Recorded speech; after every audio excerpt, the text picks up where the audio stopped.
ఒకప్పుడు క్యాపిటలిజాన్ని ఆకాశానికి ఎత్తుకున్న దేశాలు, ఉద్యోగ ఉపాధి కేంద్రాలుగా ఉన్న దేశాలు, యావత్ ప్రపంచమే తమ వైపు చూడాలని అనుకున్న దేశాలు ఇవాళ కొత్త సమస్యను ఎదుర్కొంటున్నాయి. దీనికి పరిష్కారం మేడిపండు చూడ మేలిమై ఉంటారు, అదే ముందు అంటారు కదా, అలాగే అమెరికా పరిస్థితి కూడా. ట్రంప్ తీసుకున్న నిర్ణయాలు నోట్లు ముద్రించకుండా ఆపడం ఒకటి, వడ్డీ రేట్లు పెంచడం ఒకటి, విపరీతమైన టారిఫ్లు. ఎవరికి ట్రంప్ నియమించినటువంటి ఫెడరల్ బ్యాంక్ డైరెక్టర్ తాలూకు అభిప్రాయాలు, ఆయన డిసెంటింగ్ అంటే ఎట్లా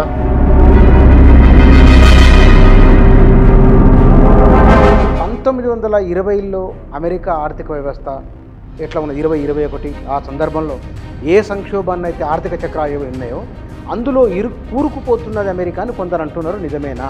ఒక ఉత్పాతం వస్తుంది ప్రపంచం మీద. ఎందుకంటే ఆ రోజు ప్రపంచం మొత్తంలో ఇలా లేదు పరిస్థితి. ప్రపంచం మొత్తం మీద వాడిన పదము ఉత్పాతం అన్నారు. అంటే ఉత్పాతం వస్తుంది. ఏమిటి ఇండికేషన్ చెప్పండి? అన్ని ఇండికేషన్స్. ఎందుకు మీకు ఇదే కాదు, ఎందుకంటే ఆ రోజుల్లో ఆర్థిక సంక్షోభం అమెరికాలో వచ్చినప్పుడు అంత పెద్ద దేశం అమెరికాలో ఒక రకమైన ఆవేదన ఉంది, ఆస్ట్రేలియాలో ఉన్నది, పేద దేశమైన బంగ్లాదేశ్, నేపాల్లో కూడా ఉన్నది. 79 తర్వాత ఆటోమేషన్ మొదలైన తర్వాత అమెరికా లాంటి ధనిక దేశాల నుంచి అవుట్సోర్సింగ్ కూడా మొదలైన తర్వాత. నమస్తే. ఇవాళ ప్రపంచవ్యాప్తంగా జరుగుతున్న చర్చ ప్రపంచ ఆర్థిక వ్యవస్థలు ఆలోచిస్తున్న సందర్భం, అమెరికా అధ్యక్షుని వ్యవహార శైలి దానికి కేంద్ర బిందువు. కొద్ది రోజుల కింద అమెరికా అసలు కథ ఏమిటి, అక్కడ ఉద్దీపన పథకాలు, అమెరికా భారత్తో సహా ఇతర దేశాలపైన విధిస్తున్న సుంకాలు, దానికి ప్రతిగా ఆ దేశాల ప్రతిస్పందన, ఇవన్నీ కనబడుతున్నాయి. అమెరికా ఎందుకు సంక్షోభంలోకి వెళ్ళిపోయింది? పదే ఉద్దీపన పథకాలు ఏమిటి, నోట్లు ముద్రించి ఇవ్వడం వలన జరుగుతున్నదేమిటి, జరిగిందేమిటి, ఇవన్నీ ప్రపంచ ఆర్థిక వ్యవస్థలపైన ప్రత్యక్ష పరోక్ష ప్రభావాలకు అమెరికా ఎట్లా కారణమవుతున్నది, ఆయా దేశాలు అమెరికాతో సహా ఇప్పుడు ఏం చేయాలి, ఇవి మొన్నటి ఇంటర్వ్యూలో కొంత భాగం మాట్లాడి ఆగినాయి. ఇప్పుడు వాట్ నెక్స్ట్, దీనిపైన మనం మాట్లాడబోతున్నాం, తెలుసుకోబోతున్నాం. గత ఇంటర్వ్యూలో చెప్పిన విషయాలను దాని కొనసాగింపుగా ఒక పరిష్కార ప్రత్యామ్నాయ మార్గం ఏమిటి అనే ఆలోచనతో వచ్చిన వారు పాపారావు గారు. వారు సామాజిక, రాజకీయ, ఆర్థిక రంగాల నిపుణులు. ఐటీ రంగంలో వారికి విశేషమైన అనుభవం ఉన్నది. ఆర్థిక రంగం పైన కూడా విపరీతమైన పట్టు ఉన్నది వారికి, ప్రధానంగా వ్యవసాయ రంగం, శాస్త్ర సాంకేతిక రంగాలు. మొన్నటి ఇంటర్వ్యూలో వారితో మాట్లాడి ఇప్పుడు కొనసాగింపు ఇంటర్వ్యూ వారు మన దగ్గర ఉన్నారు. సార్ నమస్కారం. నమస్తే. అమెరికా అసలు కథ ఏమిటో మొన్న మాట్లాడినాం సార్. ఇప్పుడు ఏం చేయాలి, ఇప్పుడు ఏం జరగబోతున్నది, ఏం జరిగే అవకాశం ఉన్నది? అంటే గత ఎపిసోడ్ లాగా అనుకుంటే దానిలో మనం సమస్యని చెప్పుకున్నాం. సమస్య, అమెరికాకి సమస్య ఎందుకు వచ్చింది, ట్రంప్ లాంటి వాడు అమెరికా అధ్యక్షుడు అయ్యే పరిస్థితి ఎందుకు వచ్చింది అంటే ఈ సమస్య వల్ల. ఏ సమస్య అయితే అమెరికాలో ఉన్నటువంటి సమస్యలు ఏంటి అనేది, అమెరికా మౌలికంగా 79 తర్వాత దాని ప్రయాణం, 1979 తర్వాత దాని ప్రయాణంలో అది చేసిన మజిలీలు, అంతిమంగా అది ఇక్కడికి చేరటం, తర్వాత దానిలో ఒక భాగంగా మెయిన్గా 2008 ఆర్థిక సంక్షోభం. ఆర్థిక సంక్షోభం తర్వాత నుంచి మనం ఇక్కడ కంటిన్యూ చేద్దాం. అంటే అప్పుడు మనం ప్రాబ్లమ్ని డిఫైన్ చేసుకున్నాం. అవును, అమెరికా ప్రాబ్లం ఏంటనేది నిర్వచించుకున్నాం, లేకపోతే దాని గురించి చెప్పుకున్నాం, చాలా లోతుగానే మాట్లాడినాం. అయితే దానిలో ప్రధానంగా ఏంటంటే మనకిప్పుడు ప్రాబ్లమ్ని చెప్పుకోవటమే కాదు. నాకు మిత్రుడు కూడా శరత్ చంద్ర అతను జ్యోతిశ్రీ అని పిలుస్తారు. అరసం అభ్యుదయ రచయితల సంఘం మంచి కవి, రచయిత, గుంటూరు జిల్లా. అక్కడ నాకు చిన్నప్పటి నుంచి స్నేహితుడు. అతను కూడా నాకు మెసేజ్ చేశాడు ఈ వీడియో చూసి, లాస్ట్ టైం వీడియో చూసి. ఏంటంటే సమస్య అంతా చెప్పారు, పరిష్కారం ఏంటని. వెంటనే ఫోన్ చేసి చెప్పాను, మేము అనుకున్నాం దీనికి పరిష్కారం గురించి ఇంకో ఎపిసోడ్ చేయబోతున్నాం చెప్పాను. అట్లాగే ఈరోజు ఏంటంటే మన బాధ్యత అది. సమస్యను నిర్వచించి అలా వదిలిపెడితే, మనం లాస్ట్ టైం కూడా చెప్తున్నాం ఏంటంటే, చీకటిగా ఉన్న గదిలో ఇరుక్కుపోతే మనుషులు బయటికి వెళ్ళే దారి తెలిసిన వ్యక్తి దాన్ని చూపించడమే ఇప్పుడు నేను చేస్తున్న పని అని చెప్పా లాస్ట్ టైం. నేను బయటికి వెళ్ళే దారి అంటే ఒక వ్యవస్థ సంక్షోభంలో ఉన్నప్పుడు, సంక్షోభానికి ఒక పరిష్కారం మనకు ఒక అవగాహన ఉన్నప్పుడు, మనకు ఒక ఆలోచన ఉన్నప్పుడు దాని గురించి ఆ పరిష్కారాన్ని చెప్పటం, చీకటి గదిలోంచి ఒకే తలుపు ఒక పక్క ఉంది, ఆ తలుపు ఎక్కడుందో ఎవరికి తెలియనప్పుడు పలానా వైపు తలుపు ఉందని చెప్పడం నా పాత్ర, ఇంతవరకే నా పాత్ర. దాని ద్వారా ఏంటంటే ఆ చీకటి గదిలో బాగా ఇబ్బంది పడి, లేకపోతే సమాజంలో అయితే సంక్షోభంలో చాలామంది జీవితాలు నాశనం అయిపోయి చితికిపోయి ప్రాణాలు పోయే పరిస్థితి నుంచి షార్టేజ్ చేయటం, సంక్షోభాన్ని షార్టేజ్ చేయటం, తక్కువ కాలం పాటు బాధ ఉండేటట్లు వాళ్ళ పాత్ర. అందుకని ఏంటంటే సొల్యూషన్ గురించి చెప్పుకోవటం చాలా ఇంపార్టెంట్. ఇప్పుడు సమస్య అయితే అందరూ అనుభవిస్తున్నారు, కానీ సొల్యూషన్ ఏంటనే దగ్గరే చాలా గందరగోళాలు ఉంటాయి. కాబట్టి దాన్ని మనం ఎంతైతే జనాల్లోకి తీసుకెళ్ళగలమో, ఎంతైతే జనాల్లో ఇంకొద్దు ఈ ఆలోచన విధానం, ఈ ఆలోచన, అంత తొందరగా సమస్య పరిష్కారం దొరుకుతుంది. జనాలు చైతన్యవంతంగా పరిష్కారానికి, సమస్యకి పరిష్కారం తెచ్చుకోగలరు. కానీ ఇక్కడ నేను మళ్ళీ అమెరికా దగ్గరికి వస్తాను. ఉద్దీపన పథకాలు ఇవ్వడం, నోట్లు ముద్రించడం, అంటే అసలు ఎకనామీ ఏమిటి అనే విషయాన్ని కష్టాలు కనబడకుండా వాస్తవానికి పైకప్పులకు మేకప్పులు వేసుకున్నట్లున్నది అమెరికా పరిస్థితి. మొన్న మీరు చెప్పిన దాని ప్రకారం ఇప్పుడు ఆ మేకప్ పోయేటట్లు ఒక కండిషన్, నిరుద్యోగం పెరుగుతున్నది అక్కడ. ఇతర దేశాల వాళ్ళు వెళ్ళిపోయిన అమెరికా, ఆస్ట్రేలియా, చాలా దేశాలు ఒకప్పుడు క్యాపిటలిజాన్ని ఆకాశానికి ఎత్తుకున్న దేశాలు, ఉద్యోగ ఉపాధి కేంద్రాలుగా ఉన్న దేశాలు, యావత్ ప్రపంచమే తమ వైపు చూడాలని అనుకున్న దేశాలు ఇవాళ కొత్త సమస్యను ఎదుర్కొంటున్నాయి. దీనికి పరిష్కారం అసలు ఏమిటి? మేడిపండు చూడ మేలిమై ఉంటారు, అదే ఉండు అంటారు కదా. అలాగే అమెరికా పరిస్థితి కూడా సరే, మీరు లేవనెత్తిన దగ్గర నుంచి నేను ఇందాక వదిలేసిన దగ్గర కూడా 2008 సంక్షోభం తర్వాత ముఖ్యంగా అంత ముందు నుంచి కూడా అమెరికా డాలర్లు విపరీతంగా ముద్ర కొడుతుంది, ఉద్దీపన పథకాలు ఇస్తుంది వ్యవస్థకి.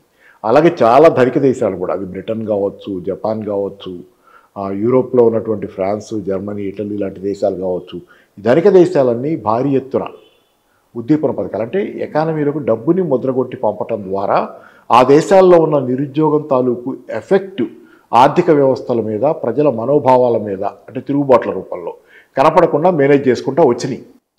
2008 తర్వాత అది విపరీతంగా పెరిగిపోయింది. ఎందుకంటే 2008లో రియల్ ఎస్టేట్ భూమి ఎప్పుడైతే పతనమైందో, రియల్ ఎస్టేట్ భూమి పోయి రియల్ ఎస్టేట్ పతనం, అది సబ్ప్రైమ్ క్రైసిస్ అంటారు కదా, అది వచ్చింది కదా, సంక్షోభం, ఆర్థిక సంక్షోభం, ఫైనాన్స్ సంక్షోభం. ఆ తర్వాత కాలంలో ఏంటంటే ప్రభుత్వాలే దిగిన ఈ రంగంలోకి, దిగి 2008లో ఉదాహరణకి అమెరికాలో మేజర్ దేశం, ప్రపంచంలో అతిపెద్ద దేశం, ధనిక దేశం, అతిపెద్ద ధనిక దేశం.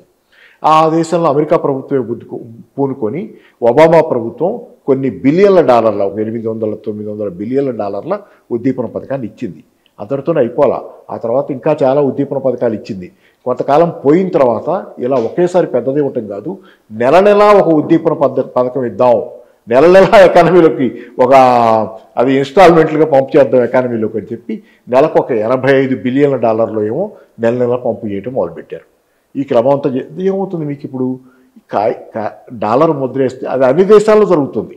మనం ఆబ్వియస్గా అమెరికానే చూస్తున్నాం, ఎందుకంటే అమెరికా మీదే మన దృష్టి అంతా ఉంటుంది. ఎందుకంటే ప్రపంచం ఒక రైలు బండి అనుకుంటే, రైలు బండికి పెట్టెల్ లాంటి వాళ్ళం మనం, దాన్ని లాగే రైలు ఇంజను అమెరికా. అమెరికా ఆర్థిక వ్యవస్థ తింటేనే, అమెరికాలో ఉన్న జనాభా 35 కోట్లే అయినా వాళ్ళ వినియోగం ప్రపంచంలో చాలా ఎక్కువ. ప్రపంచ వినియోగంలో అంటే సృష్టించబడ్డ సంపద లేకపోతే వస్తువుల సేవల వినియోగంలో అమెరికా చాలా పెద్ద వినియోగం, చాలా భారీ ఎత్తున పెద్ద వినియోగదారు. మనం అందరం దానికి సప్లై చేసి బతుకుతాం. మనం అయితే సేవా రంగంలో, ఐటీ రంగంలో, బీపీఓలో ఇట్లాంటి వాటిలో అమెరికాకి సేవ చేసి బతుకుతాం. చైనా అయితే సరుకులు ఉత్పత్తి చేసి దానికి మేజర్గా అది కూడా మేజర్ డెస్టినేషన్ అమెరికా. ఇట్లా బతుకుద్ది. మనం అంతా దానికి సప్లై చేసి బతికేవాళ్ళం, అమెరికా తిని బతికేది. ఆ తినటం ద్వారా మన అందరికీ పని కల్పిస్తుంది. ఇది ఇంజను. ఇది ఆగింది అనుకోండి, మనం ఎవరికి అమ్ముతాం? మనం ఎవరికి అమ్మటానికి లేకపోతే మన ఫ్యాక్టరీలు మూతపడతాయి, మన దగ్గర నిరుద్యోగం పెరుగుతుంది, మనకి సమస్యలు వస్తాయి. వాడి సమస్య మన సమస్య అవుద్ది అప్పుడు. కాబట్టి అమెరికా తినాలని డాలర్లు ముద్ర కొడుతున్నారు, వాళ్ళు విపరీతంగా డాలర్లు ముద్ర కొడుతున్నారు, నడుపుతున్నారు కదా. కానీ డాలర్ కూడా కాగితం కరెన్సీయేగా. వాడు ఎంత ధనిక దేశం అని చెప్పుకున్నా, ఎంత డాలర్ కూడా కాగితం కరెన్సీయే కదా. కాగితం విపరీతంగా అక్కడ ఇక్కడ చెత్తకి, ఈ రూమ్లో ఆ చెత్త కాగితాల దగ్గర ఎక్కడ పడితే అక్కడ డాలర్ కనపడితే డాలర్కి విలువ ఉంటుందా? పడిపోతుంది, ఉండదు కదా. ఆబ్వియస్గా విలువ ఉండదు. డాలర్ కాగితం ఎక్కడ పడితే అక్కడ చిత్తు కాగితాలా కనపడితే డాలర్కి విలువ ఉండదు కదా. అందుకని అప్పట్లో ఇరాన్ ఆ ప్రెసిడెంట్, వాళ్ళకి ఎవరుంటారు, ప్రెసిడెంట్ అనుకుంటా, అజ్మదుద్దీన్ ఇది ఉంది ఆయన పేరు. ఆయన ఒక మాట అన్నాడు, డాలర్ చిత్తు కాగితం అన్నాడు, ఇట్స్ వేస్ట్ పేపర్ అన్నాడు. ఈ రకంగా ముద్ర కొడతాన్ని, విపరీతంగా ముద్ర కొడుతున్నారు దాన్ని. 2008 సంక్షోభం తర్వాత ముద్రలు ఉద్దీపనలతో. తర్వాత కోవిడ్ వచ్చింది కదా. కోవిడ్ 2020లో కోవిడ్ వచ్చింది. కోవిడ్ వస్తే జనాలందరూ ఇళ్లలో కూర్చున్నారు. అన్ని ధనిక దేశాల్లో, మామూలు దేశాలతో సహా ప్రపంచ దేశాల్లో జనాభా కూర్చున్నారు. మరి మార్కెట్ ఎట్లా నడుస్తుంది జనాల చేతిలో డబ్బులు లేకపోతే? అందుకని కాబట్టి బిడెన్ ప్రభుత్వం, అప్పుడు ట్రంప్ ఉన్నాడు, కొద్ది కాలం పోయాడు, ట్రంప్ దిగిపోయాడు. దిగిపోయిన తర్వాత మొత్తం మేజర్ పోర్షన్ బిడెన్ ప్రభుత్వం. బిడెన్ ప్రభుత్వం విపరీతంగా డాలర్లు ముద్రగొట్టి మళ్ళీ ఎకానమీలోకి, ఎట్లా సింగిల్ ఇండివిజువల్ ఉంటే ఒక చోట ఒక వ్యక్తి ఒక్కడే ఉంటే నెలకి $1,200 వాడి అకౌంట్లో వేసింది ముద్రగొట్టి. వాడిని బతకమని, తిని బతుకు, ఇంట్లో కూర్చుంటావు తిని బతుకు. ఇద్దరు ఉంటే కనుక ఫ్యామిలీ మెంబర్స్ భార్యాభర్త ఉంటే $2,400 వేసి తినండి అమ్మ. పిల్లలు కూడా ఇద్దరు ఉంటే $3,200 $3,400 వేసి బతకండి. ఈ రకంగా డాలర్లు $3 లక్షల కోట్ల ఏమో వేశారు మేరకు, డాలర్లు విలువ మేరకు. దాంతో ఏముంది, ఎక్కడ పడితే ఫ్లష్ విత్ డాలర్స్ అంటారు. ఎక్కడ పడితే అక్కడ డాలర్కి అవుతాయి చాలా చెదురుగా. ఈ దెబ్బకి ఏమైంది, అంతకుముందు అనేక దశాబ్దాలుగా డాలర్లు ముద్రించిన డాలర్ చిత్తుకాయితో అనే ఫీలింగ్ రాలా. డాలర్ చిత్తుకాయితో అనే ఫీలింగ్ వస్తే, డాలర్ కాగితానికి విలువ పడిపోతే ధరలు పెరగాలి కదా, డాలర్ కొనుగోలు శక్తి పడిపోవాలి కదా. మీకు ఎక్కడ కనపడుతుంది? అవును, డాలర్ చిత్తుకాయితం అయితే డాలర్ కొనుగోలు శక్తి పడిపోద్ది. నువ్వు ఇచ్చే ఈ కాగితం ఇంకా 10 పట్టుకొస్తే నేను ఇస్తానంటాడు. ఇది $10 అనేది $100 తెస్తే కానీ ఇవ్వడవాడు. డాలర్ చిత్తుకాయితం అయితే అదే కదా, దాని విలువ పడిపోవటం అంటే ఏదైనా వస్తువు అమ్మేవాడు ఇంకా ఎక్కువ డబ్బులు కావాలని అడుగుతాడు, అదే విలువ పడిపోవటం. ఇప్పుడు ఏమైంది, ఇన్నాళ్ళు కనపడలే. ఇన్ని దశాబ్దాలుగా 79 తర్వాత కాలంలో విపరీతంగా డాలర్ చలామణి పెంచుతూ వచ్చి 2008 తర్వాత డాలర్లు ముద్రేసి ఉద్దీపన పథకాలు ఇచ్చి 2020 కోవిడ్ తర్వాత భారీ ఎత్తున డాలర్లు ముద్రించి జనాల అకౌంట్లో వేసి ఇన్ని చేసినా జరగంది. సడన్గా 2022లో ఈ డాలర్ల ముద్రణ క్రమంలో, అదే కోవిడ్ ఒక రకంగా కోవిడ్ చివరి దశ అప్పుడు మొదలైంది. అప్పుడు బయటపడింది రోగం. అప్పుడు దాకా కింద కొత్తలు ఆడుతుంది వాటర్ మరుగుతున్నట్లు. 2022లో ద్రవ్యోల్బణం వచ్చింది ప్రపంచవ్యాప్తంగా. అమెరికాలో కూడా 10% దాకా ద్రవ్యోల్బణం వచ్చింది. భారతదేశంలో కూడా విపరీతంగా ద్రవ్యోల్బణం వచ్చింది. బ్రిటన్లో, ప్రపంచ దేశాలన్నింటిలో విపరీతంగా ద్రవ్యోల్బణం. ఎందుకంటే కరెన్సీల విలువలు పడిపోవటం అనేది బయటపడిపోయింది. రోగం బయటకు వచ్చింది. లోపల ఉన్నటువంటి రోగం బయటకు వచ్చేసింది స్కిన్ మీదకి. ఇది ఎట్లా జరుగుద్దంటే, ఎందుకు జరిగింది మరి, ముందు నుంచి ఎందుకు రాదు, ఇప్పుడు ఎట్లా వస్తుందంటే ఒక చిన్న ఉదాహరణ చెబుతా. దీన్ని టిప్పింగ్ పాయింట్ అనే మాట వాడాడు ఒక పుస్తకం రచయిత. టిప్పింగ్ పాయింట్ అన్నాడు. టిప్పింగ్ అంటే ఏమిటి? TIPPING. టిప్పింగ్ పాయింట్ అంటే ఆ బ్యాలెన్స్ మారిపోయే పాయింట్. అప్పుడు దాకా అలాగ ఉంది బ్యాలెన్స్ పాయింట్. అంటే ఉదాహరణ చెబుతా. దీన్ని కమ్యూనిస్ట్ కార్ల్ మార్క్స్ చెప్పింది కానీ, లేకపోతే హెగెల్ చెప్పింది. హెగెలియన్ ఫిలాసఫీలో డైలెక్టిక్స్ అంటాడు. దానిలో ఒక పరిమాణం ఒక స్థాయి దాకా పేరుకుపోయిన తర్వాత దానిలో గుణాత్మక మార్పు వస్తుంది అంటాడు. ఇది ఒక సూత్రం, గతి తర్కంలో ఒక సూత్రం. అంటే డాలర్లు ముద్రగొట్టి అవి ఒక ముద్రగొట్టడం ఒక స్థాయికి చేరిన తర్వాత దాని విలువ పడిపోవటం అనే ఒక గంతులో ఒక గుణాత్మకమైనటువంటి మార్పు డాలర్ విలువలో వస్తుంది. ఉదాహరణ, దీనికి ఒక కెమిస్ట్రీ ల్యాబ్ అన్ని రంగాల్లో పనిచేస్తుంది. మనకు సులువుగా అర్థం కావడం కోసం కెమిస్ట్రీలో తీసుకుందాం. పైన యాసిడ్ ఉంటుంది, కింద బేస్ ఉంటుంది. కెమిస్ట్రీ ల్యాబ్లో పిల్లలు ఎక్స్పెరిమెంట్ చేస్తుంటారు. యాసిడ్ చుక్కలుగా బేస్లో పడుతుంటారు. కింద ఉన్నటువంటి బేస్ అంటారు దాన్ని. వాళ్ళు అర్థం అవుతుంది కెమిస్ట్రీ పిల్లలు వీళ్ళకి. యాసిడ్ చుక్కలుగా కింద బేస్లో పడుతుంటుంది. 15 డ్రాప్స్ పడతాయి, 18 డ్రాప్స్ పడతాయి, 20 డ్రాప్స్ పడతాయి. ఏం కాదు, 21దో 22దో డ్రాప్ పడగానే కింద ఉన్న బేస్ రంగు పింక్ కలర్లోకి ఏదో రంగులోకి మారిపోద్ది. అంటే ఆ ఒక్క చుక్క వల్లే మారిందా, 22వ చుక్క వల్లే మారిందా కింద రంగు? కింద అంతకుముందు పడ్డ అన్ని చుక్కల వల్ల కంట్రిబ్యూషన్ వల్ల 22 చుక్క దగ్గర టిప్పింగ్ పాయింట్ జంప్ వచ్చింది. గుణాత్మక మార్పు, ఒక పెద్ద గంతులో గుణాత్మక మార్పు వచ్చింది. అలాగే డాలర్లు ముద్ర కొట్టి అన్నాళ్ళు కనపడలా. ఓ పాయింట్ వచ్చేసరికి రోగం బయటపడి ఒక పెద్ద గంతులో దాని తాలూకు పతనం అనేది, విలువ పతనం అనేది మొదలైంది. దాంతో ఏమైంది, అమెరికాకి డాలర్ ఇంకా ముద్ర కొడితే వీలు కాదు. డాలర్ ఇంకా కొంచెం ముద్ర కొడితే ఇంకా డాలర్ అసలు కథ అయిపోద్ది. డాలర్ కథ అయిపోతే అమెరికా కథ అయిపోద్ది కదా. దాని దగ్గర ఉద్యోగాలు లేవు. ఎటు అమెరికాలో ఉద్యోగాలు పోయింది లేవు కదా. గత ఎపిసోడ్లో చెప్పుకున్నాం కదా. ఇప్పుడు డాలర్ కథ అయిపోతే అమెరికా కథ అయిపోద్ది కదా. అందుకని డాలర్లు ముద్ర కొట్టకుండా గట్టిగా బిగించాలి. అందుకే వడ్డీ రేట్లు పెంచేశారు. ఉద్దీపన పథకాలు ఆపేసి వడ్డీ రేట్లు పెంచేశారు. వడ్డీ రేట్లు పెంచడం ఏంటంటే బ్యాంకులో అప్పులు తీసుకోవడం కష్టం. ఇంకా డాలర్ల చలామణి తగ్గించడం మొదలుపెట్టారు. ఈ తగ్గే క్రమంలో మీకు ఏమవుద్ది, ఇప్పుడు తగ్గించడం మొదలు పెడితే ఏమవుద్ది, డాలర్ల చలామణి అసలు ఎందుకు పెంచారు? ప్రజల కొనుగోలు శక్తి పడిపోతుంది కాబట్టి దాన్ని కాపాడటం కోసం, జనాలకి డబ్బులు ఇవ్వటం కోసం, ఇచ్చి కొనుగోలు శక్తి పెంచడం కోసం డాలర్లు పంపు చేశారు ఎకానమీలోకి. ఇప్పుడు డాలర్లు విత్డ్రా చేసుకుంటే ఎకానమీలోంచి వెనక్కి లాక్కుంటే జనాల కొనుగోలు శక్తి పడిపోద్ది వెంటనే. మీరు ధరలు పెరుగుతున్నాయి, ద్రవ్యోల్బణం వస్తుంది, డాలర్ విలువ పడిపోతుందని డాలర్ని వెనక్కి లాగటం మొదలుపెట్టారు. హై ఇంట్రెస్ట్ రేట్లు పెట్టి, వడ్డీ రేట్లు పెంచి, ఉద్దీపన పథకాలు ఆపేసి జనాల దగ్గర డాలర్లు తక్కువ ఉండేటట్లుగా జాగ్రత్త పడుతున్నారు. ఎందుకంటే మళ్ళీ డాలర్ విలువ పడిపోకుండా జనాలకి డాలర్ అనేది విలువైందిగా ఉండాలంటే డాలర్లు ఎక్కువ జనాల దగ్గర చలామణిలో సప్లై ఎక్కువ ఉండకూడదు, చిత్తు కాగితంలాగా దొరకకూడదు ఎక్కడ పడితే అక్కడ. దాన్ని వెనక్కి లాగటం మొదలుపెట్టారు. వెనక్కి లాగితే మొదలు పెడితే ఏమైంది, జనాల కొనుగోలు శక్తి పడిపోవటం మొదలవుద్ది. అంటే ఆర్థిక వ్యవస్థ వృద్ధి పడిపోద్ది, ఉద్యోగాలు పోతాయి. అర్థమైందా మీకు చెప్పింది? అంటే ఇప్పుడు సామెత ఉంది, వెనుక నుయ్యి ముందు గొయ్యి. అది గ్రోత్ వర్సెస్ ఇన్ఫ్లేషన్ అంటారు దీన్నే.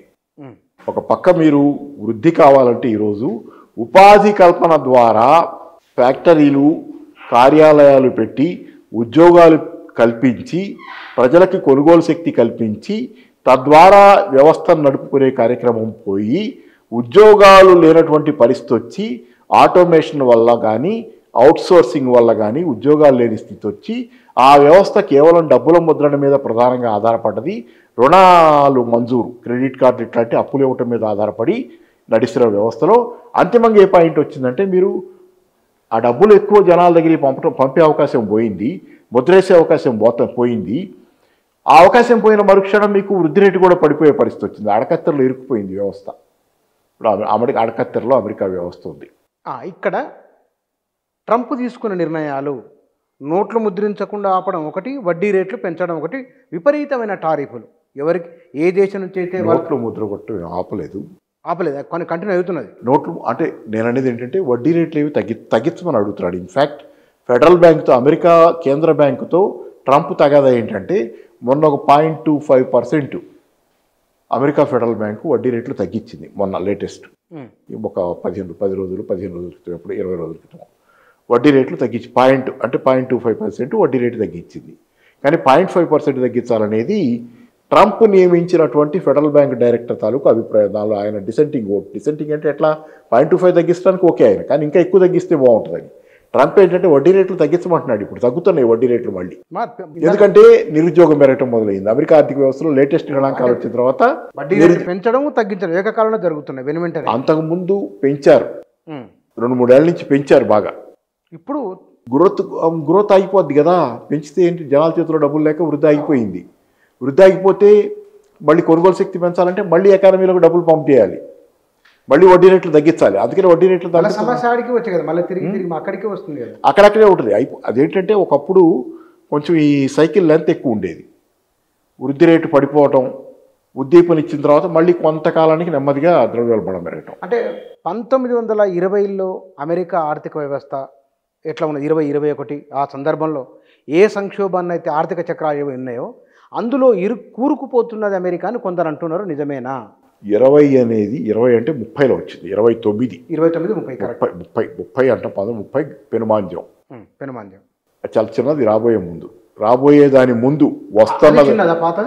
వస్తున్న ఆర్థిక మాంద్యం ముందు, రాబోయే ఆర్థిక మాంద్యం ముందు అది చిన్న బొమ్మలాట, పిల్లల బొమ్మలాట. ఆ రోజు వెరీ స్మాల్, చాలా చిన్నది. ఒక ఉత్పాతం వస్తుంది ప్రపంచం మీదకి. ఎందుకంటే ఆ రోజు ప్రపంచం మొత్తంలో ఇలా లేదు పరిస్థితి. ప్రపంచం మొత్తం మీద వాడిన పదము ఉత్పాతం అన్నారు. అంటే ఉత్పాతం వస్తుంది. ఏమిటి ఇండికేషన్ చెప్పండి? అన్ని ఇండికేషన్స్. ఎందుకు మీకు ఇదే కాదు, ఎందుకంటే ఆ రోజుల్లో ఆర్థిక సంక్షోభం అమెరికాలో వచ్చినప్పుడు దాన్ని పరిష్కరించుకోవడానికి కీన్స్ పరిష్కారాన్ని రూజ్వెల్ట్ ఎంచుకున్నాడు. 30లో ఆర్థిక సంక్షోభం వచ్చినప్పుడు కీన్స్ ఆర్థిక పరిష్కారాన్ని అమెరికా ఫ్రాంక్లిన్ డిలానో రూజ్వెల్ట్ అనే అమెరికా అధ్యక్షుడు, ఆ రోజు ఆయన 4 సార్లు అమెరికా అధ్యక్షుడు అయ్యాడు. ఆ తర్వాతే చట్టం మార్చి 2 సార్లకు పరిమితం చేశారు. ఆయన కీన్స్ పరిష్కారాన్ని, పబ్లిక్ వర్క్స్ అనే దాన్ని తీసుకున్నాడు.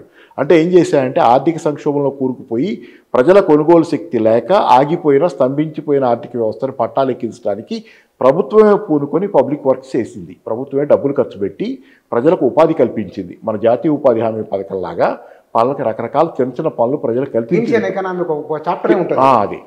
అది పబ్లిక్ వర్క్స్ ప్రజలకు ఉపాధి కల్పించింది. దాన్నే న్యూ డీల్ అన్నాడు.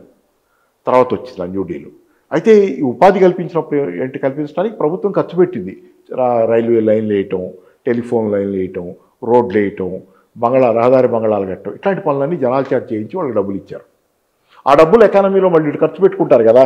చిన్నదో పెద్దో పని దొరికింది మనుషులకి సంక్షోభ కాలంలో, వాళ్ళు కొనుక్కుంటారు కదా. సాయంత్రానికి పోయి డబ్బులు తీసుకెళ్ళి ఎక్కడో షాపుల్లోనూ ఏదో వస్తువులు కొంటే ఏమవుద్ది, పరిశ్రమ వాళ్ళు తెరుచుకుంటుంది కదా. నేను మూసేసుకున్నా, జనాలు కొనుగోలు శక్తి మళ్ళీ పట్టాలు ఎక్కిపోయింది వ్యవస్థ. దీనివల్ల పట్టాలు ఎక్కిన తర్వాత మళ్ళీ ప్రైవేట్ వాడు ఆడావిడి మొదలు పెడతాడు. సంక్షోభం వచ్చినప్పుడు ప్రైవేట్ వాడు ఇంట్లో కూర్చుంటాడు, పోయి అమ్ముకోవడానికి మార్కెట్ లేదు లేని. గవర్నమెంట్ పట్టాలు ఎక్కిస్తే మళ్ళీ వాడు మార్కెట్లోకి వచ్చి హవా నడుపుతాడు. హవా నడిపారు, అది వ్యవస్థ వచ్చింది. దాని తర్వాత న్యూ డీల్ వచ్చింది, సంక్షేమ రాజ్యం వచ్చింది, అది అయింది. ఇది ఇప్పుడు మీరు కీన్స్ పరిష్కారం మాత్రం ఎట్లా వాడతారు? అప్పుడు వాడారు కీన్స్ది, ఎందుకంటే ఆ రోజు ఉన్న టెక్నాలజీ లెవెల్కి కీన్స్తో సాధ్యమే. కొన్ని రకాల ఇప్పుడు ఫర్ ఎగ్జాంపుల్ సార్ నేను చెబుతాను, ఇప్పుడు జాతీయ ఉపాధి హామీ పథకంలో కూడా ఏంటి, మెషినరీ వాడద్దని ఎందుకు రూల్ పెట్టారు? మనుషులకు పని దొరకాలి కాబట్టి. దాని మనుషులకు పని కల్పించే ఉద్దేశంతో పెట్టిన పథకం తప్పితే యంత్రాలకు కాదు. అంతే కదా. అందుకని యంత్రాలు వాడకుండా మనిషి చేత చేయించుకోవడానికి జాతీయ ఉపాధి హామీ అది కృత్రిమమైనటువంటి పథకమే, కానీ కొనుగోలు శక్తి పెంచడానికి దాన్ని మనం అంగీకరిస్తాం. యంత్రాలు ఉండగా మనిషి చేత పని చేయించడం ఏంటనేది విచిత్రమే కదా. కానీ మనిషి బతకాలి కదా, మనిషి కోసం కదా వ్యవస్థ ఉందని దానిలో మానవీయ కోణం చాలా ఉంది జాతీయ ఉపాధి హామీ పథకాల్లో. కానీ ఆ రోజున టెక్నాలజీలో మనుషులకు పని కల్పించారు. ఆ రోజున టెక్నాలజీ కూడా ఇంత లేదు, అసలు ఇంత టెక్నాలజీ లేదు. మనుషులకు పని కల్పించడం సాధ్యమైనటువంటి పరిస్థితులు ఉన్నాయి. కానీ ఈరోజు పెరిగిన టెక్నాలజీలో ఫర్ ఎగ్జాంపుల్ చెబుతా టెక్నాలజీ వ్యవసాయ రంగంలో కానీ, పారిశ్రామిక రంగంలో కానీ, ఆఖరికి ఐటీ సేవా రంగంలో కానీ ఎలా పెరిగిపోయిందంటే, ఈరోజు ఈ టెక్నాలజీ ఉన్న పరిస్థితుల్లో కొత్త ఉద్యోగాలు కల్పించడం ప్రభుత్వమే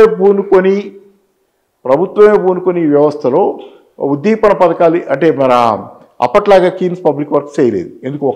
ఒకటేమో అసలు చాలా దూరం పోయారు వీళ్ళు, ప్రైవేటీకరణ తీసుకొని చాలా దూరం పోయారు. ప్రభుత్వం దిగటానికి సాధ్యంగా అంత దూరం పోయారు, ప్రభుత్వాలు దానిలో ఇరుక్కున్నాయి. కాకపోతే కొంత మార్పు కనపడుతుంది కానీ జరగటల్లా. తర్వాత రెండోది ఏంటంటే, ఇక్కడ మీకు టాటా స్టీల్ ఫ్యాక్టరీ తెలుసు కదా మీకు. టాటా ఎప్పటి నుంచో స్టీల్ కర్మాగారం 100 ఏళ్ల క్రితం టాటా స్టీల్స్ వచ్చినాయి. బ్రహ్మాండమైనటువంటి టాటా, మన భిలాయ్, ఇట్లా బ్రహ్మాండమైన వాళ్ళు స్టీల్ ఫ్యాక్టరీలు దేశంలో వాళ్ళ కంట్రిబ్యూషన్ అసాధారణమైంది. టాటా స్టీల్ ఫ్యాక్టరీ 2004-2005లో నేను చదివిన ఉదాహరణ. అప్పటికిప్పటికి చాలా మారిపోయింది. ఇంకా నకకి నాగలోకి అనుకున్న తేడా ఉంది టెక్నాలజీలో.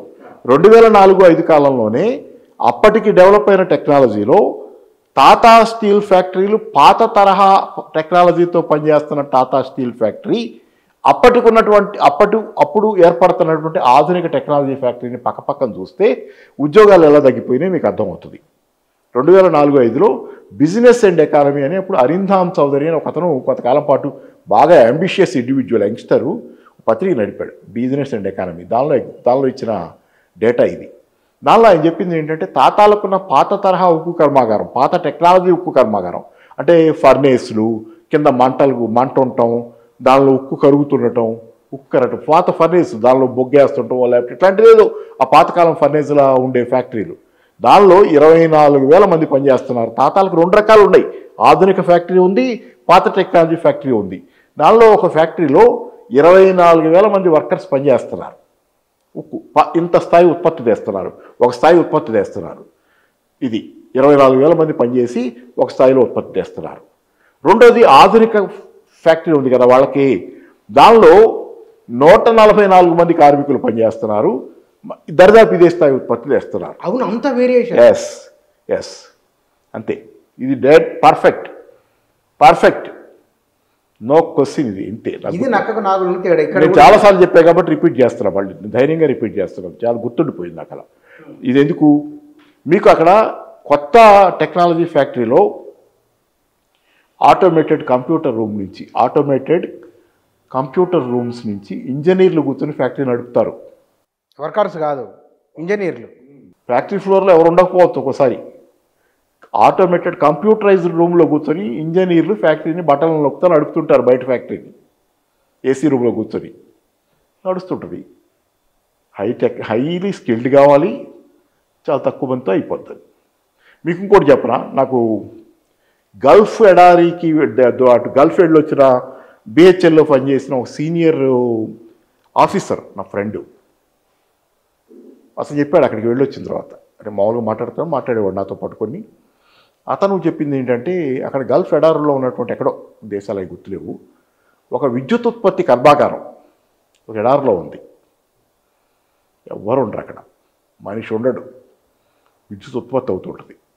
దాని చుట్టూ పెద్ద ఫెన్సింగ్ ఉంటుంది, పెద్ద ఫెన్సింగ్, ఎవరు వెళ్ళకుండా లోపలికి.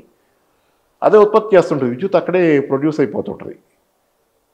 15 రోజులకు ఒకసారి 2-3 సూపర్వైజర్లు పోయి లోపల పోయి మొత్తం చెక్ చేసి వచ్చేస్తారు. అది నడుస్తుంటుంది. This is the way the technology has developed.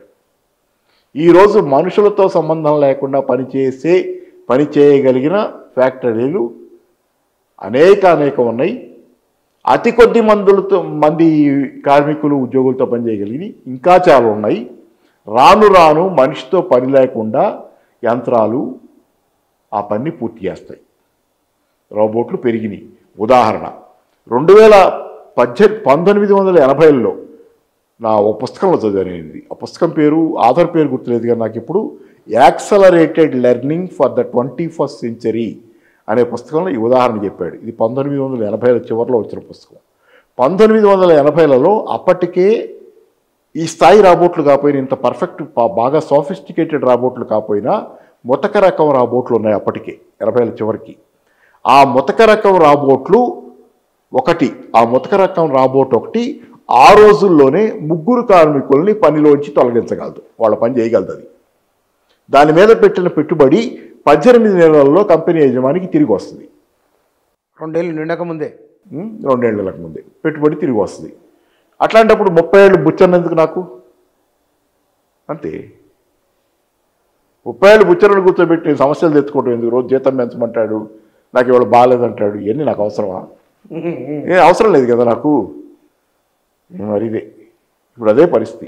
అంటే మీరు చెప్పిన ఒక ఉత్పాతం అన్నారు కదా, మరి ఉత్పాతానికి ఈ పెరిగిన సాంకేతికత కారణమా? ఎవరు కారణం? ఒకవేళ మీరు ఉత్పాతమే వస్తే దానికి ఉత్పాతకతకి సాంకేతికత మీద నేరం మోపితే మనం ఏమాత్రం లోతుగా చూడాల సమస్యని. పైన చూస్తే టెక్నాలజీ పెరిగిపోతుందండి, నాకు ఉద్యోగాలు రావటం లేదండి, టెక్నాలజీ ఈజ్ టు బ్లేమ్. కానీ టెక్నాలజీని వాడి నన్ను పని నుంచి తీసేస్తుంది ఎవరు? నా బదులు టెక్నాలజీని పెట్టుకుంటుంది ఎవడు? వాడు కదా అసలు కారణం. అంటే పెట్టుకోవద్దని చెప్పటల్లా, అసలు టెక్నాలజీ ఎందుకు వస్తుంది? టెక్నాలజీ మిమ్మల్ని నన్ను సౌఖ్యవంతంగా ఉంచడానికి. నేను విపరీతంగా ఫిజికల్ టాయిల్ చేసి చెమటలు గార్చేసి నానా కష్టాలు పడకుండా, బరువులు మోసే ఇది ఇబ్బంది పడకుండా సౌఖ్యవంతంగా మనం అందరం ఉండటం కోసం టెక్నాలజీ వస్తుంది. అది మొబైల్ ఫోన్ దగ్గర నుంచి ఇండస్ట్రియల్ రోబోట్ దాకా, ఆర్టిఫిషియల్ ఇంటెలిజెన్స్ నుంచి ఇంకోటి దాని దాకా ఇవన్నీ ఎందుకు వస్తున్నాయి? మనం బాగుండటానికి ఉపయోగపడాలని తెచ్చుకుంటున్నాం కదా. కానీ తెచ్చుకుంది ఎందుకు అవుతుంది? ప్రొడక్టివ్ ఫోర్స్ తెస్తున్నాం మనం, ఉత్పత్తి శక్తి. ఈ ఉత్పత్తి శక్తులు ఉత్పత్తి పెంచుతాయి, మనకు ఆ కష్టం ఉండదు, అయ్యే పెంచుతాయి అని తెస్తున్నాం. కానీ ప్రొడక్టివ్ ఫోర్స్ ఏమవుతుంది? మన పాలిటీ డిస్ట్రక్టివ్ ఫోర్స్ అవుతుంది. ఉత్పత్తి శక్తి మన పాలిటీ విధ్వంసక శక్తి అవుతుంది. దీనికి కారణం టెక్నాలజీదా? టెక్నాలజీ కాదు. అక్కడ టెక్నాలజీ కంటే కూడా వ్యవస్థ స్వరూపం, స్వభావం కొన్ని ఉన్నాయి. దీనివల్ల ఈ చిన్న సూక్ష్మం అర్థమైన రోజు నేను చెప్పాను, తలుపట్టు ఉందని చెప్తే చీకటి గదిలోంచి బయటికి వెళ్తారని. ఆ డ్యూటీ నాది, లేకపోతే నాలాంటి వాళ్ళది చాలామంది ఉంటారు ప్రపంచంలో. అర్థం చేసుకుంటున్న వాళ్ళు.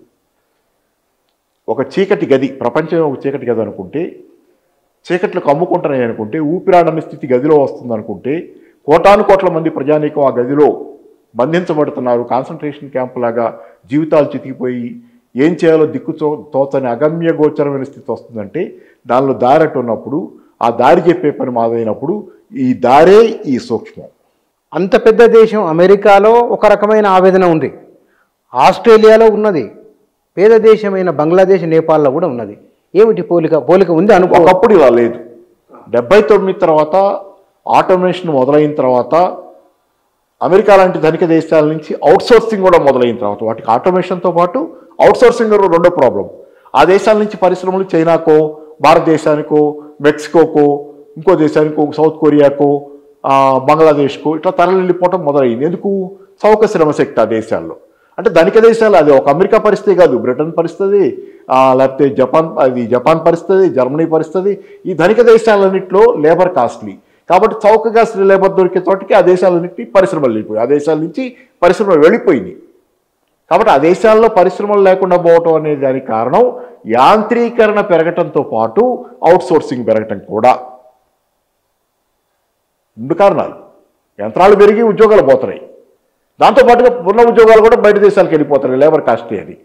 కానీ మన దేశం లాంటి దేశాల్లో మీరు చెప్పిన నేపాల్, భూటానో లేకపోతే ఇంకోటో ప్రపంచంలో గ్లోబల్ సౌత్ అని అంటాం, లాటిన్ అమెరికాలో దేశాలు, లేకపోతే సౌత్ ఆఫ్రికా దేశాలు, ఆసియా ఖండంలోని దేశాలు, ఈ పేద దేశాలు, సామాన్య అభివృద్ధి చెందుతున్న దేశాలు అంటాం. వీటిలో అవుట్సోర్సింగ్ ఏం లేదే. ఈ దేశాల పరిశ్రమలు బయటకు అవుట్సోర్స్ అయితే తక్కువ, చాలా నామమాత్రం. ఇక్కడ లేబర్ కాస్ట్ ఏం చెప్పి బయట దేశాలు తీసిపెట్టి ఇక్కడే కదా చీప్, ఇక్కడే పెట్టుకుంటే వేరే కొన్ని కారణాలతో వెళ్ళే పరిశ్రమలు వెళ్ళటం తప్పితే ఎవరు ఇక్కడ అవుట్సోర్సింగ్ లేకుండా కూడా ఈ దేశాల్లో నిరుద్యోగం ఇప్పుడు ఎందుకు వచ్చింది? ఒకప్పుడు అవుట్సోర్సింగ్ వల్ల, ఆటోమేషన్ వల్ల ఆ దేశాల్లో నిరుద్యోగం వచ్చింది. కానీ ఇప్పుడు భారతదేశం లాంటి దేశంలో నిరుద్యోగం వస్తుంది, నేపాల్లో వస్తుంది, బంగ్లాదేశ్లో వస్తుంది, మెక్సికోలో వస్తుంది, లాటిన్ అమెరికాలో కూడా వస్తుంది, ఆఫ్రికాలో వస్తుంది. ఎందుకు వస్తుంది ఇన్ని దేశాల్లో? గ్లోబల్ సౌత్లో ఎందుకు వస్తుంది నిరుద్యోగం? లేబర్ చీప్గా ఉన్న దేశాల్లో ఎందుకు నిరుద్యోగం వస్తుందంటే అప్పటికి ఇప్పటికున్న మేజర్ తేడా ఏంటంటే ఆ దేశాల్లో అవుట్సోర్సింగ్, ఆటోమేషన్ రోల్ ప్లే చేసినప్పుడు ఆ దేశాల్లో ఉద్యోగాలు పోవటంలో. కానీ ఇప్పుడు ఆటోమేషన్ ఎంత పెరిగిపోయిందంటే ఆ తర్వాత అది 80లో కదా, అప్పటికి ఇప్పటికి ఆటోమేషన్ ఎంత పెరిగిపోయిందంటే టెక్నాలజీ ప్రతి దేశానికి విస్తరించిన తర్వాత ఈ ఆటోమేషన్ మేజర్ రోల్ ప్లే చేస్తుంది ఇప్పుడు ప్రపంచం అంతా ఉద్యోగాలు పోవటంలో. ఈ 40 ఏళ్ల కాలంలో జరిగిన మార్పు అది. ఇప్పుడు భారతదేశంలో కూడా మీరు పరిశ్రమలు మేక్ ఇన్ ఇండియా అంటున్నారు మోడీ. చాలామంది చెబుతుంది ఏంటి? నేను చెబుతుంది అది, చాలామంది చెబుతుంది ఏంటి? మేక్ ఇన్ ఇండియాలో పరిశ్రమ వస్తుంది, వస్తే పరిశ్రమలో ఎన్ని ఉద్యోగాలు వస్తాయి స్వామి అని అడుగుతున్నాం అందరం. ఆయన పెద్ద ఆయన గౌరవం అది ఉంది. కానీ ఎన్ని ఉద్యోగాలు రాకుండా పరిశ్రమలు వచ్చి, పెట్టుబడులు వచ్చి ఉపయోగం ఉంది? మన ఉద్యోగాల కోసం కదా పరిశ్రమలు అడుగుతుంది. ఇప్పుడు పరిశ్రమల్లో ఉద్యోగాలు వచ్చే అవకాశాలు లేవు. రాను ఒక కార్ల పరిశ్రమ వస్తే పరిశ్రమలో కార్లకు పెయింటింగ్ వేసే పని కూడా రాబోట్లు చేస్తున్నాయి. మనుషులు లేకుండా రాబోట్లు పెయింటింగ్ చేస్తున్నాయి. ఒక కార్ల పరిశ్రమ పెడితే ఎంతమంది పని చేస్తున్నారు? గతంలో కాదు ఇదంతా. కాబట్టి ఎంత కష్టపడి ఎంత ఫారిన్ ఇన్వెస్ట్మెంట్ తెచ్చినా, ఎన్నెన్ని లక్షల కోట్లు, వేల కోట్లు పెట్టుబడులు పెట్టినా వచ్చే ఉద్యోగాలు పిడికెడ అవుతున్నాయి ఇంతమంది జనం మీద. అందుకని వాళ్ళంతా ఇప్పుడు మోడీ గారు ఉద్యోగాలు తెచ్చినా ఒకవేళ మేక్ ఇన్ ఇండియా కొంత ఫెయిల్ అయింది, అది వేరే విషయం. తెచ్చినా అన్ని దేశాల్లో ఇదే పరిస్థితి. ప్రపంచం అంతా టెక్నాలజీ ఈరోజు నిన్న అమెరికాలో ఉంది, ఇక్కడ ఇవాళ తెల్లారేసరికి ఇక్కడ ఉంటుంది, మొన్న చైనాలో ఉంది, రేపు పొద్దునకి ఇక్కడ ఉంటుంది. టెక్నాలజీ విస్తరిస్తుంది వేగంగా.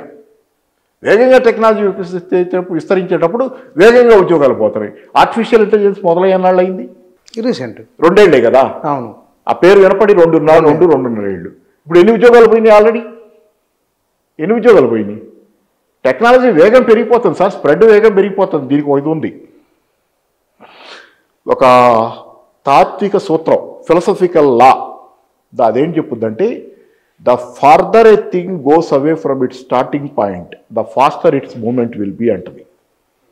ఒక వస్తువు కానీ ఒక భావన కానీ ఏదైనా కానీ అది తన ఆరంభ స్థానం నుంచి దూరంగా వెళ్తున్న కొద్దీ దాని వేగం పెరుగుద్ది, దాని ప్రయాణ వేగం పెరుగుద్ది. టెక్నాలజీ అభివృద్ధి కూడా అంతే, టెక్నాలజీ వ్యాప్తి కూడా అంతే. గతంలో 200 సంవత్సరాల క్రితం స్టీమ్ ఇంజిన్ వచ్చింది. అవును, ఇంగ్లాండ్లో స్టీమ్ ఇంజిన్ 200-300 ఏళ్ల క్రితం స్టీమ్ ఇంజిన్ వచ్చింది.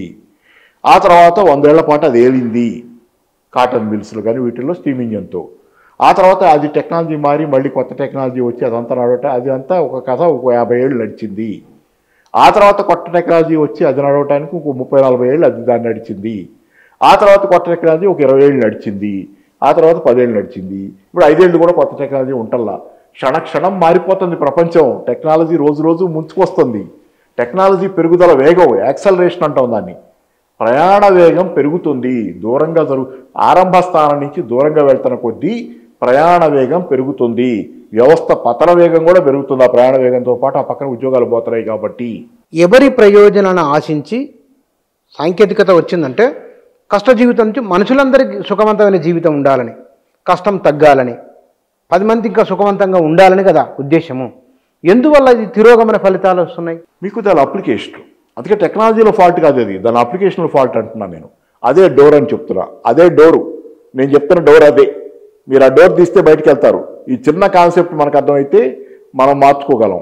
ఇప్పుడు చెప్తా, ఆ డోర్ చూపించేది ఎవరు, వెలుగు చూపించేది ఎవరు?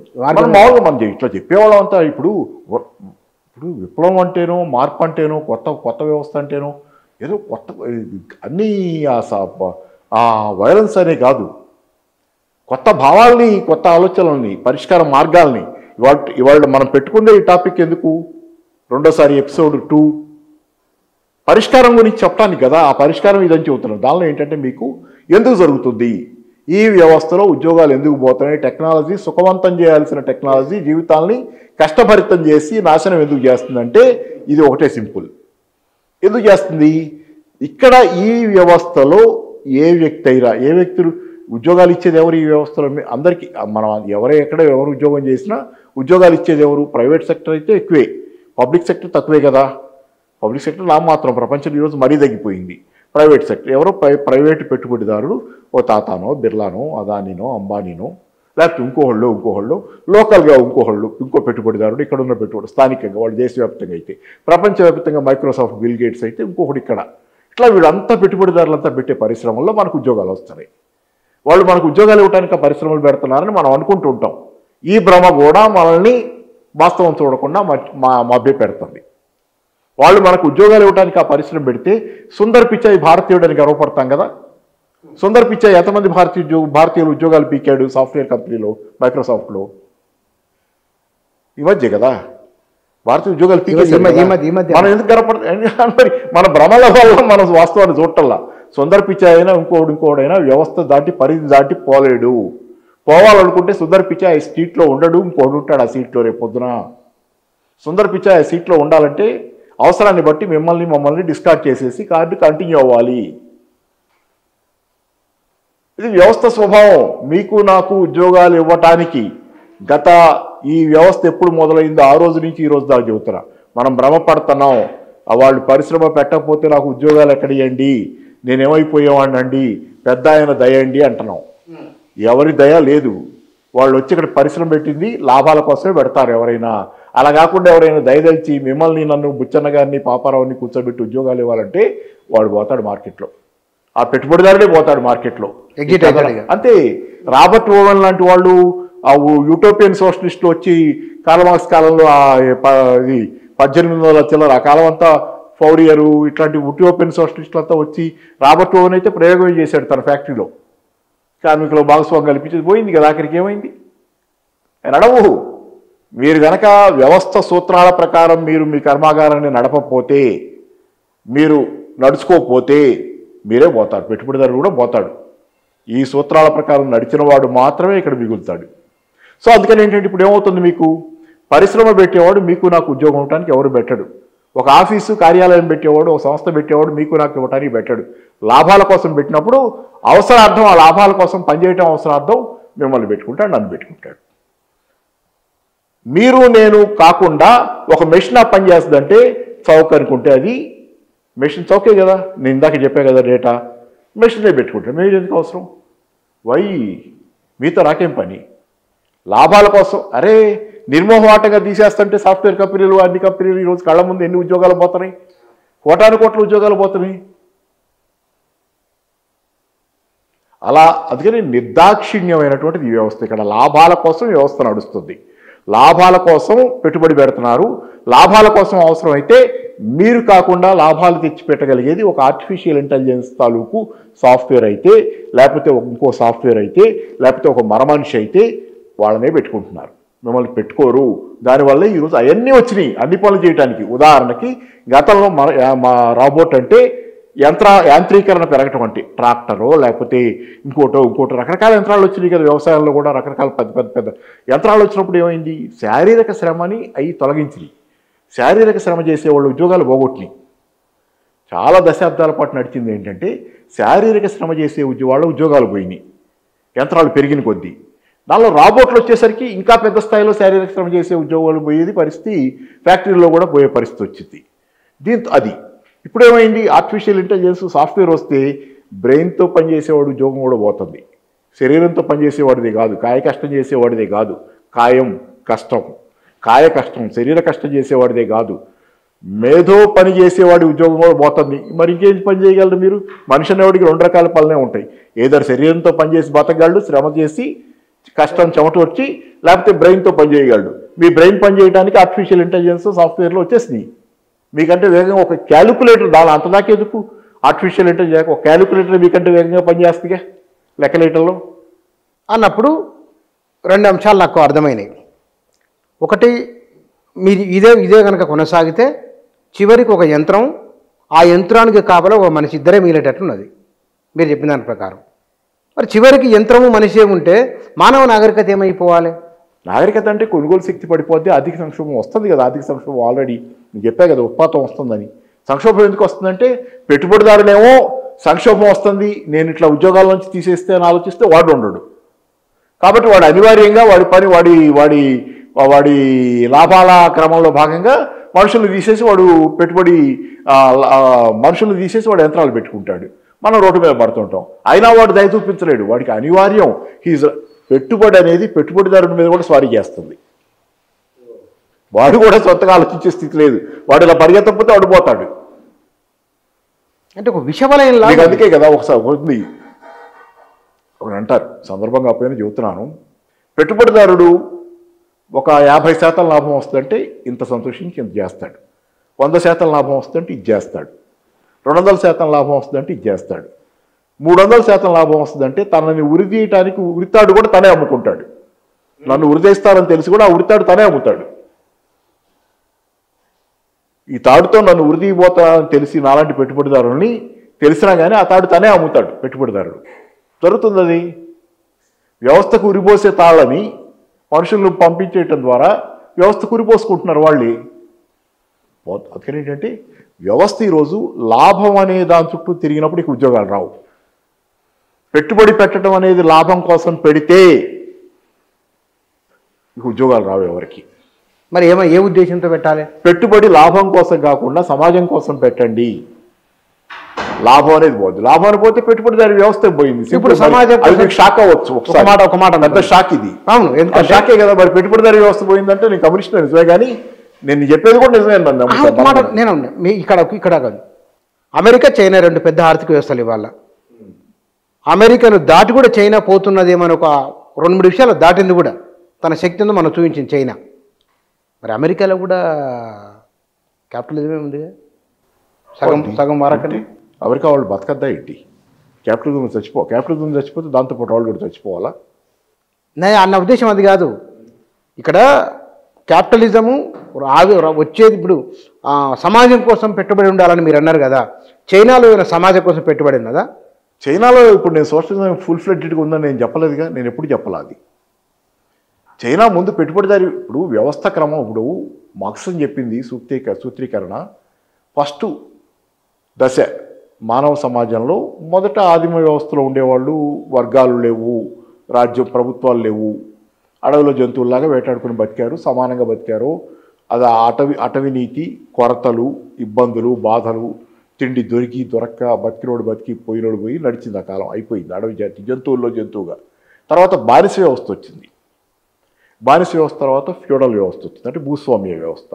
కౌలుదారు, యజమాని, పనిచేసే కౌలు రైతు. తర్వాత పెట్టుబడిదారీ వ్యవస్థ, స్టీమ్ ఇంజన్తో పెట్టుబడిదారీ వ్యవస్థ వచ్చింది. అది కూడా పోతుందని మార్క్స్ చెప్పింది. కానీ ఇప్పుడు మీరు మార్క్స్ అలా మార్క్స్ అని ఒక సైన్స్ అని ఎందుకంటారు? మార్క్స్ ఒక సైన్స్ ఎందుకంటారంటే మిగతా వాటికి భిన్నంగా చాలామందికి, అంటే మార్క్సిస్టులోనే చాలామందికి భిన్నాభిప్రాయం ఉండొచ్చు దీని విషయంలో. కొంతమంది ఏంటంటే ఫ్యూడల్ దేశంలో కూడా సోషలిజం తెస్తామని ఆలోచన చేసేవాళ్ళు ఉన్నారు. కానీ లెనిన్ లాంటి వాళ్ళు ఎప్పుడు ఫ్యూడల్ దేశంలో సోషలిజం తెస్తాం అనలా.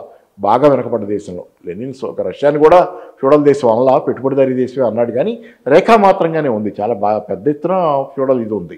కాబట్టి ఆ దేశంలో లెనిన్ కూడా ముందు పెట్టుబడిదారీ వ్యవస్థ, వస్తూత్పత్తి వ్యవస్థ ద్వారా వెళ్లకుండా మనం, వస్తూత్పత్తి వ్యవస్థ అంటే కమోడిటీ ప్రొడ్యూసింగ్ సిస్టమ్, అదంటే పెట్టుబడిదారీ వ్యవస్థ, దానికి గుండా వెళ్లకుండా మనం సోషలిజాన్ని నిర్మించలేమంటాడు. అంటే కమ్యూనిస్టు ప్రభుత్వం ఉంటుంది, వ్యవస్థ ఏమో పెట్టుబడిదారీ పద్ధతిలో పనిచేస్తుంటుంది. చైనాలో జరుగుతుంది అది, నా ఉద్దేశం అయితే. కాబట్టి ఏంటంటే దాని నుంచి ప్రయాణం చేస్తుంది. స్టీరింగ్ వాళ్ళ చేతిలో ఉంది. కాకపోతే రేపు అది తిప్పుకోవడానికి వాళ్ళకి అవకాశం ఉంది. తిప్పుకోవడానికంటే సోషలిజం తీసుకుని దాని ప్రయాణ మార్గాన్ని మార్చుకోవడానికి. ఇది ప్రస్తుతం ఏంటంటే జరగాల్సింది, మార్క్స్ ఓ మాట అంటాడు, పెట్టుబడిదారీ వ్యవస్థలో డెడ్ క్యాపిటల్ కోసం లివింగ్ క్యాపిటల్ పనిచేస్తుంటుంది. డెడ్ క్యాపిటల్ అంటే పెట్టుబడికి ప్రాణమే ఉండదు కదా, డబ్బులకి ప్రాణమే ఉండదుగా, దానికోసం మనుషులు పనిచేస్తుంటారు. లాభాలను సృష్టించడానికి మనుషులు పనిచేస్తారు. పెట్టుబడిని మరింత ఎక్కువ పెట్టుబడిగా, లాభాలతో డబ్బుని మరింత పెద్ద డబ్బుగా, ఎక్కువ డబ్బుగా చేయడానికి మనుషులు శ్రమ చేస్తారు. అంటే డెడ్ క్యాపిటల్ కోసం లివింగ్ క్యాపిటల్ పనిచేస్తుంది. సోషలిజం కింద లివింగ్ క్యాపిటల్ కోసం డెడ్ క్యాపిటల్ పనిచేస్తుంది. ఇది నేను చెప్పింది కూడా ఇదే. సమాజం కోసం పెట్టుబడి పెడతారు సోషలిజం కింద. పెట్టుబడిదారీ వ్యవస్థలో లాభాలని ఇనువడింపజేసుకోవడానికి పెట్టుబడి పెడతారు, మీకోసం కాదు. ఈ తేడా వచ్చినప్పుడు వ్యవస్థ మళ్ళీ బతుకుతుంది, అదే డోర్. కానీ సార్ నేను అంటాను, ఇప్పుడు న్యూ వరల్డ్ ఆర్డర్ కొనసాగుతున్నది, అభివృద్ధి నమూనాలు. మరి ఈ ప్రయాణం ఎటు టర్న్ తీసుకోవచ్చు? అది ప్రజల వేగంగా చైతన్యవంతులు అవుతారు. చాలా ఉంటుంది ముందు. ఇప్పుడు ట్రాన్సిషనల్ స్టేజ్ ఇది, అంటే ఒక సంధి దశ. చాలా ఉత్పాతాలు, బీభత్సమైనటువంటి పరిస్థితులు ప్రపంచవ్యాప్తంగా కల్లోలభరితమైనటువంటి వాతావరణం ఏర్పడుతుంది. మీకు అక్కడక్కడ జరుగుతున్న ఆందోళనలు నేపాల్లో జరగచ్చు, బంగ్లాదేశ్లో జరగచ్చు, శ్రీలంకలో జరగచ్చు, పాకిస్తాన్లో జరుగుతున్నాయి, ఇండోనేషియాలో జరిగినాయి, ఫిలిప్పైన్స్లో జరిగినాయి, చాలా దేశాలు. ఎన్ని యువత నిరుద్యోగంతో బాధపడతా ప్రభుత్వాల మీద కత్తికట్టడం అంటే వాళ్ళు ఆవేదనని ఆగ్రహం రూపంలో దాన్ని కోల్దొస్తున్నారు ప్రభుత్వాన్ని. జీవితాలు ఏమైనా మారతాయేమో వీళ్ళు పోతే అని. జీవితాలు ఒక ప్రభుత్వం పోతే ఒక ప్రభుత్వం పోయి ఇంకో ప్రభుత్వం వస్తే మారేవి కాదు ఇప్పుడు జీవితాలు. ఆ చిన్న విషయం దగ్గరే నేను యువతకే పెద్ద బోధన చేయటం లేదు, కానీ అది అర్థమైన దాకా యువత ఎంత కష్టపడ్డా ప్రభుత్వాలని మార్చగలరు కానీ పరిస్థితుల్ని మార్చలేరు. మారాల్సింది పరిస్థితులు, వ్యవస్థ మారాల్సింది. అందుకే నేపాల్లో కూడా పరిష్కారం దొరికిందనుకున్నా ఇది మారిన దాకా పరిస్థితులు మారవు, ప్రభుత్వాలు మారుతాయి పదే పదే. తర్వాత బంగ్లాదేశ్లోనే అంటే సంవత్సరం అయింది, సంవత్సరం దాటిందో ప్రభుత్వం పోయింది, హసీనా పోయారు, యోనస్ వచ్చారు. ఏం మారింది? మారిందన్నావురో ఎక్కడ మారిందిరో అని ఒక కమ్యూనిస్టుల నినాదం ఉంటుంది. ఏం మారింది? ఎక్కడ మారింది? నిరుద్యోగులు అలాగే ఉన్నారు, నిరుద్యోగం అలాగే ఉంది, సమస్యలు అలాగే ఉన్నాయి. కాకపోతే ఓ మంచి మనిషి అని అనుకుందాం, మన వాళ్ళ ఉద్దేశంలో తెచ్చిపెట్టుకున్నారు కాబట్టి నాకు తెలియదు. కానీ ఓ మంచి ఉంటే మంచివాడైతే చెడ్డోడైతే ఉన్న పరిస్థితి అదే కదా. ఆయన మంచితనంతో మనకేం పని ఇప్పుడు? అంటే ఇవాళ ప్రపంచం ఎదుర్కొంటున్న సమస్యకు వాస్తవానికి ఇది శాస్త్ర సాంకేతిక రంగం అనుకున్నా, పెట్టుబడిదారు అనుకున్నా, పేరేదని అనుకోవచ్చు, కానీ జీవన భృతి అతి ముఖ్యమైనది, బతుకుదెరువు ప్రధానమైంది. ఈ బతుకుదెరువు ప్రధానమైన దానికి మీరు చూపిస్తున్న మార్గం సమాజహితంగా ఉండాలి, అంతేనా? మనిషి కేంద్రంగా పెట్టుబడి పెట్టడం, లాభాల కేంద్రంగా లాభాల కోసం పెట్టుబడి పెట్టడం కాదు. అంటే పెట్టుబడిదారులు లేని వ్యవస్థ వస్తే తప్పితే, పెట్టుబడిదారులు ఉన్నంతకాలం, ప్రైవేటు పెట్టుబడిదారుడు ఉన్నంతకాలం అతను లాభం కోసమే పెడతాడు. కాబట్టి ప్రైవేటు ప్రైవేటు పెట్టుబడి, లాభాల కోసం పెట్టుబడి పోయే వ్యవస్థని తక్షణం తెచ్చుకుంటే మినహా మార్పులు చేసుకుని దీనిలో సమూలంగా పరిస్థితి ఇలాగే ఉంటుంది. అంటే అన్ని ప్రభుత్వాల్లోనే ఉంటాయన్న కానీ నేను మేజర్గా దోపిడీకి అనుకూలమైనటువంటి వ్యవస్థ పోతే తప్పితే దాని స్థానంలో మనిషి కేంద్రంగా, మనిషి ప్రయోజనం కోసం పెట్టుబడులు ఎంత మారుద్దండి ప్రపంచం. అసలు అద్భుతంగా ఉంటుంది. రేపు పొద్దున అట్లాంటి ప్రపంచం వస్తే పండగ వాతావరణం ఉంటుంది భూమి మీద. ఆ ప్రపంచం వచ్చిన రోజు మనం అంత దూరం చూస్తామో లేదో, మార్పు అయితే బిగిన్ అవటాన్ని చూస్తాం, కానీ దూరం చేస్తామో లేదో తెలియదు. కానీ ఈ కష్టకాలం, భయానకమైన కష్టకాలం, బీభత్సమైన కష్టకాలం తర్వాత పెద్ద కొత్త బంగారు లోకంలో పాట ఉంది, దొంగ అనే సినిమాలో, అదే రాబోతుంది. చూడాలి సార్. Thank you sir. ఏమైతే తెలియదు ముందు, కానీ భవిష్యత్తు ఎట్లుంటుందో తెలియదు. ఆడమ్ స్మిత్ ఒక సందర్భం, మార్క్స్ ఒక సందర్భం, J M Keynes, J S Mill, Amartya Sen ఒక్కొక్క సందర్భంలో ఒక్కొక్క ఆర్థికవేత్త ప్రపంచ ఆర్థిక గమనానికి చూపించిన డైరెక్షన్స్ ఇవి. మరి ఇవాళ ప్రపంచం ఎదుర్కొంటున్న లేదా రాబోయే రోజుల్లో వచ్చే ఒకవేళ సమస్యలు వారు చెప్పినట్టుగా అంత తీవ్ర స్థాయిలో వస్తే గనక ఆర్థికవేత్తలు ఏ డైరెక్షన్లో సమాజాన్ని తీసుకొని వెళ్తారో చూడాలి. ఇవాళ జరుగుతున్న ఈ పరిణామాలన్నింటికి పరిష్కారం ఇదేని వారు ఒక ప్రత్యామ్నాయ మార్గాన్ని చూపిస్తున్నారు. Thank you.